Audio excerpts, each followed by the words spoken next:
সংস্কারের অভাবে বিশ্রামগঞ্জ ননজলায় বেহাল রাস্তা। স্থানীয়দের অভিযোগ, সব জেনেও উদাসীন প্রশাসন।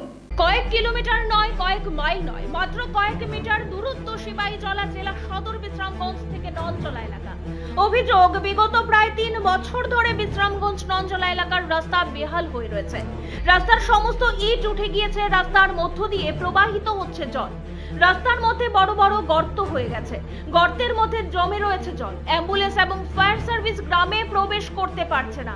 প্রসূতি মহিলাদের কাঁধে করে অনেক দূরে নিয়ে গিয়ে গাড়িতে তুলতে হচ্ছে। ছাত্রছাত্রীরা এই বেহাল রাস্তা দিয়ে স্কুল যেতে পারছে না। বয়স্ক কৃষক পথচারী রাস্তা দিয়ে যাতায়াত করতে গিয়ে হাত পা ভেঙেছে, কোমরে ব্যথা পেয়েছে। বহুবার বিশ্রামগঞ্জ গ্রাম পঞ্চায়েতকে জানানো হয়েছে, কিন্তু কেউ এগিয়ে আসছে না। রাস্তাটির অস্তিত্ব বিলুপ্তির পথে, অথচ এই গ্রামে রয়েছে কয়েক শত পরিবার। সিপাহীজলা জেলা শাসক অফিস এবং সিপাহীজলা পুলিশ সুপার অফিস থেকে কয়েক মিটার দূরত্বের মধ্যে ননজলা গ্রাম। শেষমেশ গ্রামের মানুষ ক্ষুব্ধ হয়ে মঙ্গলবার সকালে সংবাদ মাধ্যমের সামনে তাদের দুর্দশার কথা তুলে ধরে অতি দ্রুত রাস্তাটি সংস্কারের জন্য রাজ্যের মুখ্যমন্ত্রীর কাছে আবেদন জানিয়েছেন। রাস্তা কাকু কি অবস্থা, রাস্তা কি কি হয়েছে, যাওয়ানোর অবস্থা নিয়ে জানছেন। গাড়ি করে আছে স্কুল অঙ্গনওয়াড়ি সেন্টার। বাচ্চারা কেমনে আয়? বাচ্চারা ব্যাগ কাটা কেমনে আইব দেখেন না, আমরা কি অবস্থা করেছে। সবই টুটে গেছে কেন? দেখেন না অবস্থা, গাড়িতে কোন গাড়িও যাইতে না।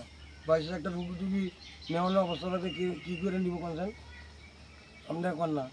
এই জায়গাটার নাম কি? তেমনি জায়গাটার নাম হলেন নজলা বিশ্রামগঞ্জ এসপি অফিসের লোকে। কোন পঞ্চায়েত এটা? বিশ্রামগঞ্জের পঞ্চায়েত। তো কি চাইতেছেন আপনারা?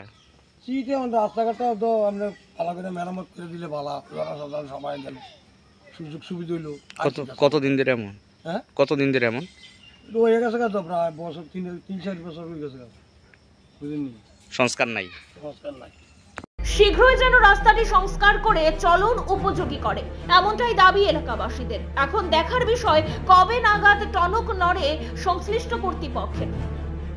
ব্যুরো রিপোর্ট, পাবলিক নাও।